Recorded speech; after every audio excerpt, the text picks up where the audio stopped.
அன்புக்கூடு மாணவ செல்வங்களே, பாசப்பறவைகளே, நம்முடைய அன்புக்கூடு என்று ஒரு அமைப்பை முன்னாள் மாணவர்கள் அறந்தாங்கி அரசு ஆண்கள் மேல்நிலைப் பள்ளியில்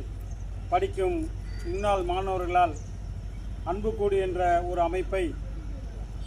22/5/24 யதார்த்தமாக ஆரம்பிப்போம் என்று முடிவெடுத்து நம்முடைய அன்புக்கூடு மாணவன் மாப்பிள்ளை இஸ்மாயில் அவர்கள் ஒரு பதிவை போட்டதிலிருந்து தொடர்ச்சியாக அன்புக்கூடு மாணவர்களை அரவணைத்து அவர்களை சேர்த்து ஒரு 2-3 கூட்டங்கள் ஆலோசனை கூட்டங்களை பகிர்ந்து அதனைத் தொடர்ந்து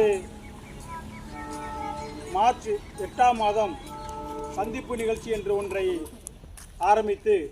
மிகவும் சிறப்பாக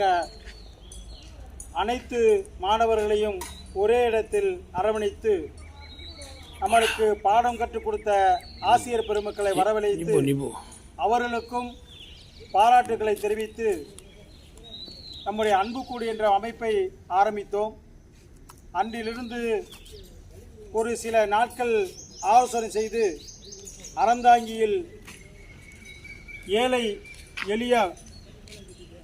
முதியவர்களை கண்டுபிடித்து அவர்களுக்கு உணவளிக்க வேண்டும் என்ற ஒரு முடிவை எடுத்து அன்றிலிருந்து இன்று வரை தொடர்ந்து